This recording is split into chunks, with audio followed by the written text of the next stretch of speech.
Good morning friends. चलिए class शुरू करते हैं। आज क्लास 8 का आज विज्ञान है, चैप्टर 3 है आपका। चैप्टर का नाम है बाबू फसल उत्पादन एवं प्रबंधन। ठीक है, यानी फसल का उत्पादन और उसका प्रबंधन। तो देखिए जितना उत्पादन जरूरी है उतना ही उसका क्या है, प्रबंधन जरूरी है ना। चलिए क्लास शुरू करते हैं। देखिए कहता है भोजन सभी जीवों के लिए आवश्यक है। सही बात है, दुनिया में जितने भी जीव हैं सभी के लिए भोजन क्या है, आवश्यक चीज है ना। और इसमें आप एक चीज जानते होंगे, पौधे जो होते हैं एकमात्र पौधे हैं जो अपना भोजन क्या करते हैं, स्वयं बना लेते हैं, किसी पे निर्भर नहीं करते। बाकी दुनिया में जितने भी हैं जीव की अगर बात करें तो सभी एक दूसरे पे क्या है, आश्रित है ना। पर पौधे सूर्य का प्रकाश, मिट्टी चाहिए उसको, है ना, तो इस पे वो अपना काम चला लेते हैं। तो पौधे अपना भोजन क्या करते हैं, स्वयं बना लेते हैं। किसके कारण, सूर्य के प्रकाश के कारण, यानी प्रकाश संश्लेषण प्रक्रिया द्वारा। उसके बाद आपको पता है हमारा देश कैसा देश है, कृषि प्रधान देश है।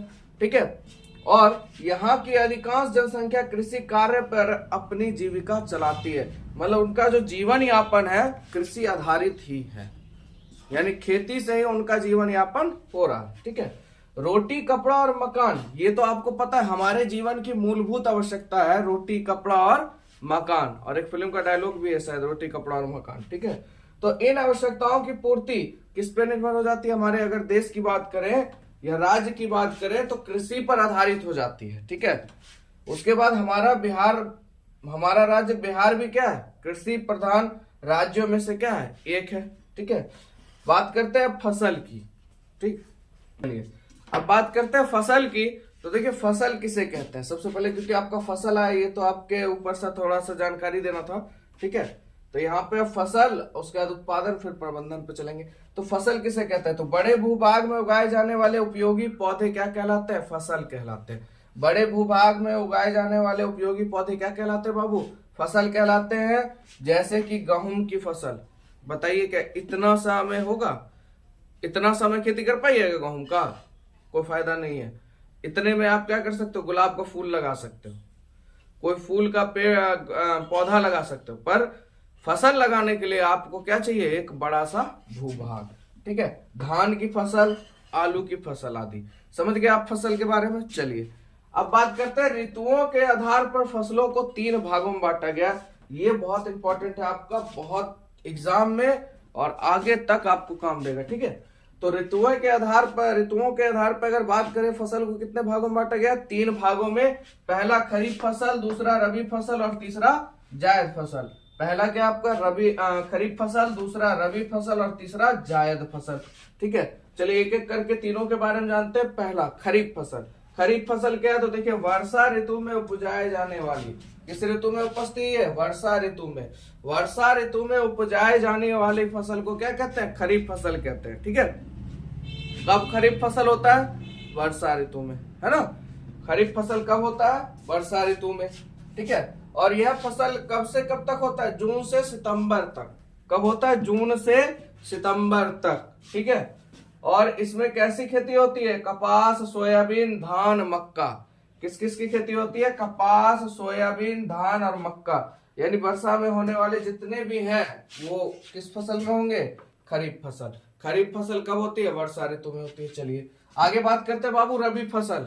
रबी फसल कब होती है, देखिए शीत ऋतु में, यानी ठंडी के दिन। रबी छोटा शब्द है, यानी ठंडी में होगा। रबी क्या है, छोटा शब्द है, और रबी यानी ठंडी, है ना, ऐसे भी याद कर लीजिए। खरीफ वर्षा। ठीक है, रबी आपकी कब होती है, शीत ऋतु में होती है, यानी ठंडी में होती है।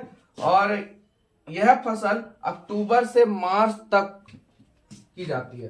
कब से कब तक की जाती है, अक्टूबर से मार्च तक।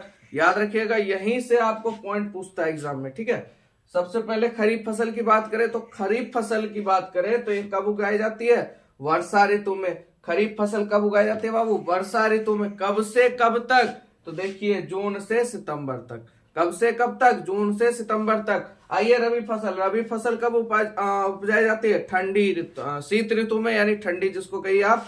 और कब से कब तक? अक्टूबर से मार्च तक। अब इसमें खेती किसकी कौन कौन सी होती है? देखते खरीफ फसल में वर्षा में जो होने वाले यानी कपास, सोयाबीन, धान, मक्का, ये सब किसमें हो जाएगा आपका? वर्षा ऋतु में। और वर्षा ऋतु के फसल को क्या कहते हैं? खरीफ फसल। उसके बाद रबी फसल में आपका सबसे जबरदस्त जो सबको याद होगा, गेहूं की खेती कब होती है? ठंडी में, यानी रबी फसल। गेहूं, सरसों, चना, मटर, ये सब किसमें होती है? रबी फसल में होती है। समझ गए आप लोग? चलिए देख लीजिए आगे। चलिए बात करते हैं तीसरी फसल की। तो तीसरी फसल आपकी क्या है? जायद फसल है, यानी ज्यादा गर्मी लगती है ना। जायद में क्या होता है? ज्यादा गर्मी लगती है, यानी किस महीने में होता है? ये ग्रीष्म ऋतु में होता है। गर्मी के महीने में उगाया जाता है आपका कौन सा फसल? जायद फसल। यानी यह फसल फरवरी से कब तक होती है? मार्च तक की होती है, ठीक है। और इसमें क्या क्या उगाया जाता है बाबू? टमाटर, लौकी, करेला, बैगन, तरबूज इसी महीने में उगाया जाता है। और ये कौन सी फसल है? जायद फसल। देखिए सबसे पहला आपका क्या है? खरीफ फसल कब उगाई जाती है? वर्षा ऋतु में। रबी फसल ठंडी में, और जायद फसल गर्मी में, ठीक है। याद कर लीजिएगा आराम से। आगे बात करते हैं। अब ये तो फसल की बात हो गई ऋतुओं के आधार पर। अब आ गया फसल उत्पादन के लिए क्रियाकलाप। अब किसी भी फसल को आप उपजाइएगा तो उसके लिए कुछ क्रियाकलाप है, उस क्रियाकलाप से गुजर के आपको उसको करना पड़ता है कि नहीं? जैसे देखिए सबसे पहला काम होता है मिट्टी तैयार करना। सही बात है, मिट्टी तैयार करना सबसे इंपॉर्टेंट है। मिट्टी तैयार नहीं होगा तो आपका फसल सही होगा ही नहीं। सबसे पहला काम है आपका मिट्टी तैयार करना। दूसरा चीज है बीजों का चयन। तीसरा चीज है उसकी बुआई कीजिए। फिर चौथा चीज है उसकी सिंचाई कीजिए। पांचवा है निकोनी कीजिए। छठा है कटाई। सातवां है गहाई, उसाई या सफाई। और देखिए आठवां भंडारण, जिसे प्रबंधन भी आप लोग कहते हैं। और लास्ट में क्या कीजिए? उसका भंडारण कीजिए, ठीक है। चलिए बात करते हैं मिट्टी तैयार करना। तो मिट्टी तैयार करना क्या है इसको समझिए। देखिए फसल उगाने के लिए मिट्टी की तैयारी महत्वपूर्ण कार्य है। अगर किसी भी फसल को आप उगाने जा रहे हैं तो सबसे पहला काम है मिट्टी को तैयार करना, ठीक है। मिट्टी को उलटने पलटने की प्रक्रिया क्या कहलाती है? जुताई कहलाती है।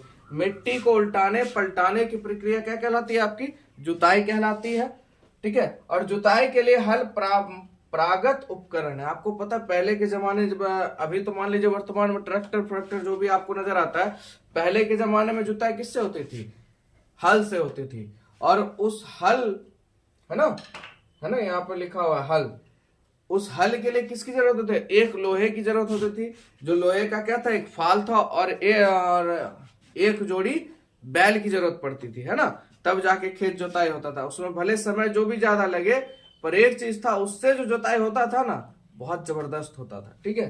तो ये आपका परंपरागत उपकरण है हल आपका, ठीक है। अभी भी कई जगह ऐसे हैं जहां जिनके पास वैसा उपकरण नहीं पहुंचा है तो अभी भी हल का ही उपयोग करते हैं, ठीक है।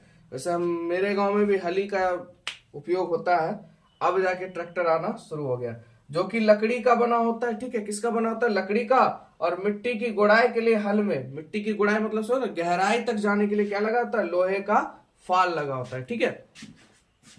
और हल से जुताई के लिए कितने जोड़े की बैल की मदद होती है बाबू? एक जोड़े बैल की मदद ली जाती है, ठीक है। आगे बात करते हैं। वर्तमान में ट्रैक्टर, पावर टीलर से जुताई का काम लिया जा रहा है। अभी मान लीजिए अब जो जुताई होता है किस किस के कारण होता है? ट्रैक्टर के कारण, पावर टीलर, पावर आपका टीलर, ठीक है। इससे जुताई का काम लिया जाता है। अब मिट्टी की जुताई से पौधों की जड़ें गहराई तक जाती है, ठीक है। मिट्टी जितना भुरभुरा रहेगा, जितना हल्का रहेगा, जड़ उतना नीचे जाएगा।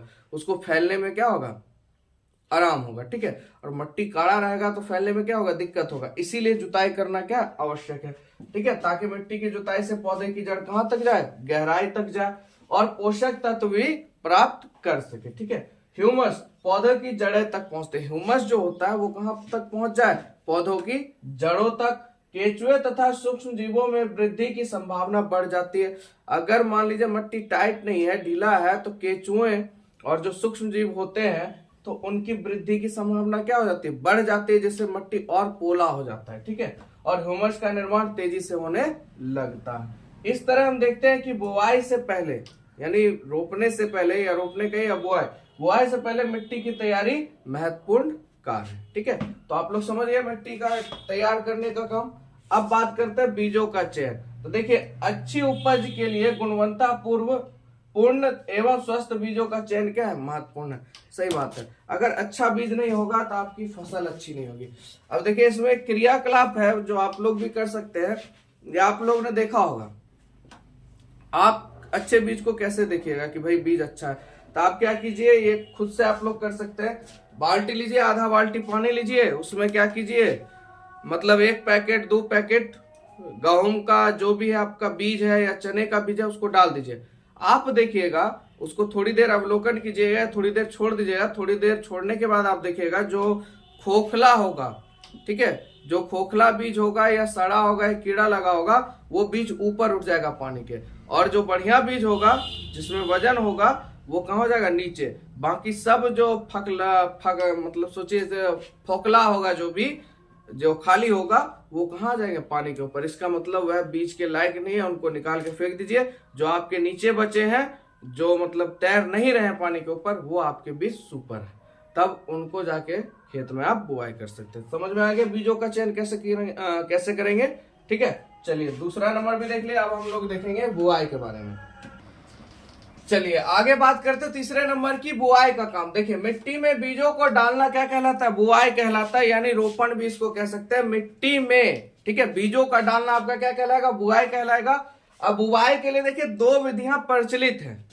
पहली विधि की अगर बात करें तो कुछ बीज सीधे तैयार से मिट्टी में छिटक दिए जाते हैं। जैसे गेहूं देखा होगा आप लोगों ने, गेहूं की खेती में मुट्ठी भर लिया, ये ऐसे ऐसे छींटते हुए चले गए, तो इसमें मान लीजिए कोई टेंशन ही नहीं, छींट दिए, अपना फसल बन के क्या हो जाता है, तैयार हो जाता है। पहली विधि ये हो गई। दूसरी विधि ये हो गई जबकि कुछ बीजों को नर्सरी में बोते हैं, पहले उसको बोया जाता है, रोपा जाता है, ठीक है, और कुछ दिनों के बाद जब बड़े पौधे बढ़ जाते हैं यानी बड़े हो जाते हैं, तब उसे उखाड़कर दूसरे खेतों में क्या किया जाता है, मट्टी तैयार करके रोपण किया जाता है। इस विधि का उपयोग बताइए आप लोग किसमें होता है, जल्दी कमेंट में जरूर बताइए किसमें होता है। धान में होता है, ठीक है, किसमें होता है, धान में। धान का बिजरी पहले बनाया जाता है, उसके बाद जाके फिर उसको दूसरे स्थान पर रोपा जाता है। और इसमें एक और है आपका, जैसे मान लीजिए आपका क्या है, गोभी का हो गया, बैगन का हो गया, इस सब का बिजरी बनता है, ठीक है। तो इस सेकेंड विधि में आ जाता है। फर्स्ट विधि में डायरेक्ट लो छीट दो, है ना, कोई टेंशन लेने का काम नहीं है, ठीक है। देखिए धान के बीज बोने के बाद छोटे छोटे निकले पौधों को क्या कहते हैं, मोरी कहते हैं। उसके जो धान का बीज रोपने के बाद जो उनके छोटे छोटे पौधे निकलते हैं उसको क्या कहते हैं, मोरी कहते हैं, ठीक है, उसको क्या कहते हैं, मोरी कहते हैं, जिसे उखाड़कर दूसरे खेत में बोते हैं। इससे फसल की उपज क्या होती है, अच्छी होती है। इससे फसल की उपज क्या होती है, अच्छी होती है। चलिए अब आप लोगों ने क्या किया भाई, बुआई कर दिया। बुआई करने के बाद अब कुछ रसायन का भी जरूरत है ना, तो जैसे खाद एवं उर्वरक का मिलाना, ठीक है। अब इस दोनों से आपको क्या लाभ है इसको समझिएगा। अगर बात करें उर्वरक की, तो उर्वरक देखिए प्राय क्या, अकार्बनिक लवण है।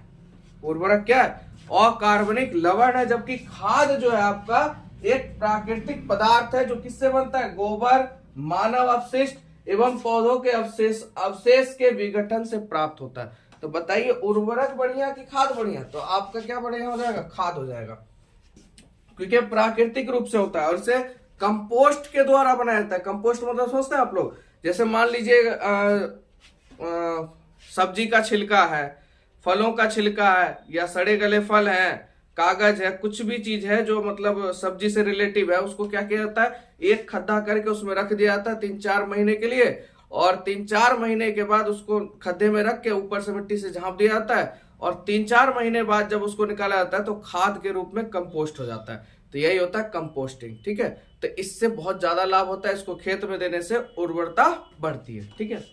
आगे बात करते हैं दूसरे नंबर की, तो इसका उत्पादन जो आपका उर्वरक है बाबू, उसका उत्पादन कहाँ होता है, फैक्ट्रियों में होता है। उसका उत्पादन कहाँ होता है, फैक्ट्रियों में होता है, जबकि इसको खाद को कहाँ बनाया जाता है, खेतों में बनाया जाता है। इसके लिए फैक्ट्री की जरूरत नहीं है, ठीक है। तीसरा अगर बात करें, इससे मिट्टी के हुमस प्राप्त नहीं होती। अगर उर्वरक आप खेत में देते हैं तो उर्वरक से क्या होता है, मिट्टी में जो हुमस की मात्रा पाई जाती है उसमें क्या हो जाती है, नहीं आती है, मतलब उसकी कमी हो जाती है और हुमस तो आता ही नहीं है। बट अगर बात करें आपके खाद की, तो इससे मिट्टी के हुमस प्रचुर मात्रा में मिलती है। इससे मिट्टी को हुमस क्या मिलती है, प्रचुर मात्रा में मिलती है आपके किसमें, खाद में, ठीक है। उसके बाद चौथे की बात करें, देखिए आपके जो उर्वरक हैं इसमें पादप पोषक जैसे नाइट्रोजन, फास्फोरस, पोटेशियम प्रचुरता में होता है। ये सब चीज इसमें प्रचुरता में होता है, जिसके कारण फसल जल्दी तीव्रता धर लेती है, उसका विकास जो होता है जल्दी होना शुरू हो जाता है। जबकि जानते हैं इस चीज खाद में इस चीज का क्या होता है, कमी होता है। तो ये थोड़ा लेट प्रोसेस है, ये थोड़ा हाई प्रोसेस है ना। पर दोनों में सबसे बेटर क्या है, इस दोनों से बेटर जैविक खाद का उपयोग कीजिए, है ना। इस दोनों से बेटर क्या है, जैविक खाद का उपयोग कीजिए। और खेत में एक काम सबसे बढ़िया होता है कि अगर आप खेती कर रहे हैं, दो फसलों के बीच में कुछ दिन का गैप रखिए। जैसे आपने गेहूं की खेती की तो उसके बीच में अब अगली खेती जो भी आप कीजिएगा, दलहन का कीजिएगा या जिस भी चीज का कीजिएगा, उसके बीच में 1 से 2 मंथ का कम से कम गैप दीजिए, खेत को सांस लेने दीजिए, उसके बाद फिर उसको लगाइए। और जैविक खाद का प्रयोग कीजिए, सबसे ज्यादा बेटर है। या सिर्फ खाद का, ठीक है। उर्वरक जो होंगे आपके, ये आपको फायदा तो देंगे उपज में, पर मिट्टी का क्या करते हैं, सत्यानाश करके रख देते हैं, ठीक है। चलिए अब आगे देखते हैं।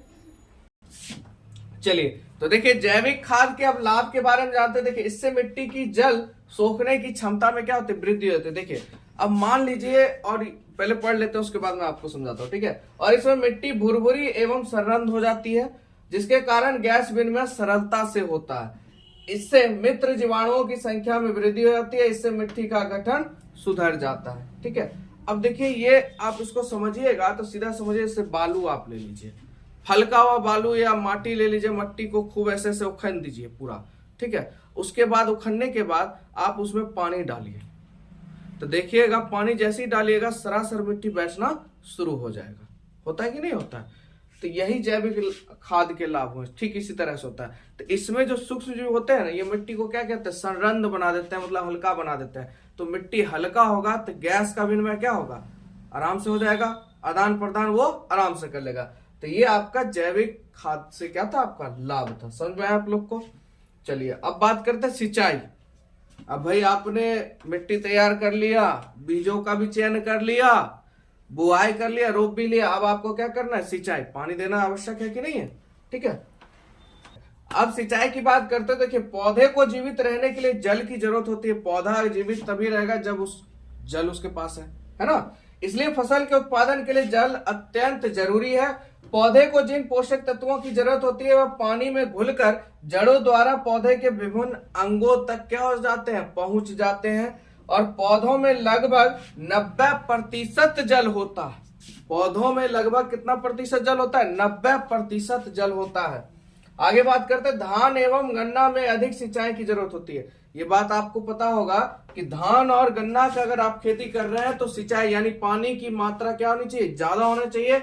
वहीं पे अगर बात करें तो सरसों, चना, तीसी या जिसको आप अलसी कहते हैं, अगर इसकी खेती करते हैं तो इसमें सिंचाई की जरूरत कम होती है। आदि में क्या होती है, इसमें क्या होती है, सिंचाई की जरूरत कम होती है, ठीक है। सबसे ज्यादा सिंचाई की जरूरत आपकी किस में होती है, सरसों और गन्ना में, और धान और गन्ना में, ठीक है। सरसों, चना और तीसी में आपका सिंचाई की जरूरत क्या होती है, कम होती है, ठीक है। आगे बात करते हैं, अच्छी फसल उत्पादन के लिए फसलों को विभिन्न अंतराल पर, ठीक है, विभिन्न अंतराल पर पानी देना चाहिए। इसे ही क्या कहते हैं, सिंचाई कहते हैं। समय समय पे पानी देना सिंचाई कहलाता है, ठीक है। अब सिंचाई के कुछ स्रोत है, जैसे में मान लीजिए कुइयां है, नदी है, नहर है, तालाब है, झील है ना। उसके बाद आपका क्या कहते हैं, पंपिंग सेट हो गया, टोटी हो गया, बहुत सारे क्रियाविधि निकले हुए, ठीक है। चलिए आगे हम लोग पढ़ेंगे अब सिंचाई की विधियां, ठीक है। पहले नंबर की बात करते हैं, देखिए छिड़काव तंत्र। इसमें क्या होता है, इसका उपयोग असमतल भूमि के लिए किया जाता है, समतल भूमि के लिए नहीं। इसके लिए क्या होता है, असमतल, जहां भूमि समतल नहीं होती है, जहां पर जल कम मात्रा में उपलब्ध है, ठीक है। उसके बाद वहां पर उधर पाइपों के ऊपरी सिरों पर घूमने वाला एक नोजल लगा दिया जाता है, जो मतलब चारों तरफ पानी छीट छीट के देगा। ये पाइप निश्चित दूरी पे मुख्य पाइप से जुड़ी होती है। इस तरह से सगुन ये आपस में जुड़ी होती हैं, ठीक है।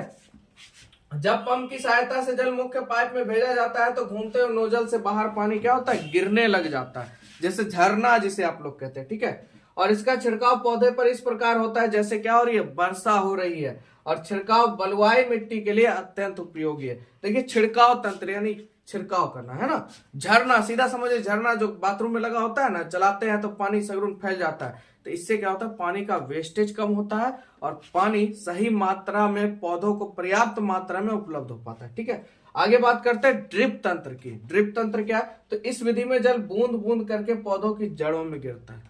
ये तो उससे भी जबरदस्त है। इसमें पानी मानिए तो एकदम प्रचुर मात्रा में बच रहा है, यानी भाई आपका काम भी हो गया, पानी वेस्ट भी नहीं हुआ, सांप भी मर गया, लाठी भी ना टूटे, है ना। इस विधि में जल बूंद बूंद करके पौधे की जड़ में जाके गिरता है, अतः इसे ड्रिप तंत्र कहते हैं, ठीक है। और फलदार पौधों को पानी देने का यह सबसे अच्छे तरीका है। जिसमें फल हो गया उसमें पानी देने का सबसे अच्छा तरीका कौन सा है? ड्रिप तंत्र है, ठीक है। क्वेश्चन इसी तरह से बनता है घुमा फिरा के।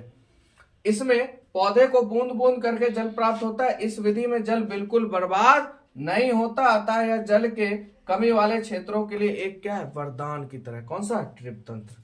चलिए, आपने सिंचाई भी कर लिया, अब क्या करते हैं? निराई। निराई क्या है उसको देखिए।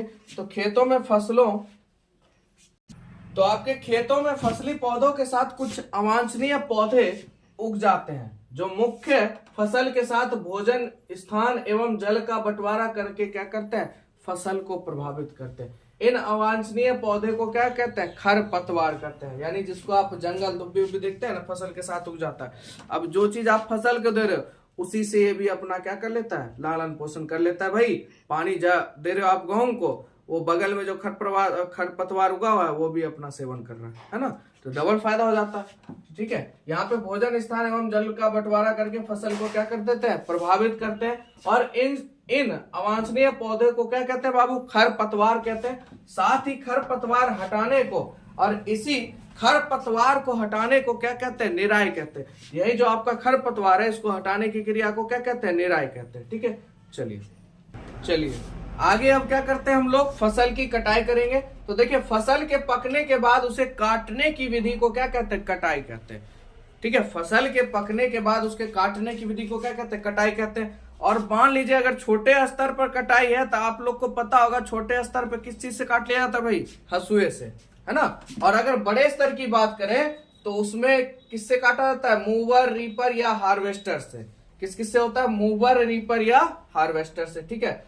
जैसे कि देखिए, धान, मक्का, बाजरा, ये आपका कब होता है? खरीफ, गर्मी में होता है, याद पड़ा आप लोग को? ये क्या होता है? खरीफ फसल है। धान, मक्का, बाजरा क्या खरीफ फसल है। इसकी कटाई कब होती है? सितंबर से अक्टूबर माह में। उसके बाद तथा गेहूं, चना, सरसों, ये कौन सी फसल है बाबू? जल्दी बताइए कमेंट में। रबी फसल, ठीक है। क्या हो जाएगा? रबी फसल। इसकी कटाई कब होती है बाबू? मार्च से अप्रैल तक, ठीक है। आगे बात करते हैं ओसाई, सफाई। ये तो आपको बताने की जरूरत नहीं है, तो इसमें पता है आपको साफ किया जाता है। उसके बाद आगे है आपका 8वां नंबर भंडारण, ठीक है। तो भंडारण की बात करते हैं। तो देखिए, फसल की कटाई के बाद जो प्राप्त अनाज होता है उसका भंडारण करना अत्यंत आवश्यक है। आपने जो भी खेती किया सब चीज करने के बाद उसको स्टोर कीजिएगा ना, स्टोर करना सबसे ज्यादा महत्वपूर्ण है। परंतु यहाँ ध्यान रखने वाली बात यह है कि भंडारण समय अनाज में नमी ना हो, अन्यथा उसे खराब होने या जीवों द्वारा आक्रमण से उनके अंकुरण क्षमता नष्ट होने की आशंका होती है। देख रहे हैं ना कितना जरूरी है भंडारण करना। इसलिए भंडारण से पूर्व अनाज को, भैया अनाज में नमी नहीं होनी चाहिए। जब भी आप भंडारण कर रहे हैं अनाज में नमी नहीं होना चाहिए, साफ दाना होना चाहिए, इस चीज का ध्यान रखना है। तो आपने देखा होगा जब भी भंडारण किया जाता है तो उसको सुखाया जाता है धूप में, ताकि उसकी नमी क्या हो जाए? खत्म हो जाए, ठीक है। अनाज को धूप में अच्छी तरह सुखाना जरूरी है ताकि इसका नमी क्या हो जाए? समाप्त हो जाए। उसके बाद अनाज को चूहे एवं सूक्ष्म जीवों से सुरक्षा के लिए अन्य भंडार गृहों तथा साइलो का मतलब क्या होता है? जो आपका कोठी होता है गांव घर में, जिसमें लोहे का या टीन का ड्रम या कोठी जो होता है उसे साइलो कहते हैं। इसका उपयोग किया जाता है। यहाँ पर नमी एवं तापमान को नियंत्रित किया जाता है। और केंद्र एवं राज्य सरकार खनन का भंडारण भारतीय खाद्य संस्थान के माल गोदामों में करती है। इस चीज का जो भी आपके अनाज का भंडारण होता है या अनाज को रखा जाता है, कहाँ रखा जाता है? भारतीय खाद्य संस्थान में, जिसे क्या कहते हैं बाबू? FCI, ठीक है। तो भंडारण हो गया। और FCI का फुल फॉर्म क्या होता है? फूड कॉर्पोरेशन ऑफ इंडिया, ठीक है। अब यहां तक आपका हो गया खत्म। अब एक छोटा सा चीज और हम लोग जान लेते हैं, कटाई पर्व। क्योंकि अब आपने सब चीज कर लिया, अब आप मतलब सफल हो गए। जब फसल कटने के बाद रख उग जाता है तो व्यक्ति क्या होता है? रिलैक्स हो जाता है, चल भाई जुग जीत लिए। चाहे छोटी फसल क्यों ना उगाई हो, उसको मन में लगता है कि भाई हमने जुग जीत लिया। तो उसी के खुशी के मौके पर कटाई पर्व भी मनाया जाता है, जिसमें आपका पोंगल, ये सब कटाई पर्व है। बैसाखी, होली, दीपावली, बिहू। बताइए बिहू कहाँ का है, जल्दी कमेंट कीजिए, आप लोग पढ़े हैं तो। बिहू कटाई पर्व कहाँ मनाया जाता है बाबू, आसाम में। ये कहाँ का है, आसाम में। बाकी सब तो जानते ही आप लोग, ठीक है। तो ये आपका कटाई पर्व है, ठीक है। तो वीडियो हो गया आपका क्या चीज बाबू, खत्म। अब हो गया आपका वीडियो खत्म, ठीक है। वीडियो कैसा लगा दोस्तों में जरूर शेयर कीजिए और इसी तरह सपोर्ट बना के रखिए। मतलब वीडियो को जरूर लाइक कर दिया कीजिए, कंजूसी मत किया कीजिए, ठीक है। मिलेंगे आप लोग से नेक्स्ट वीडियो में।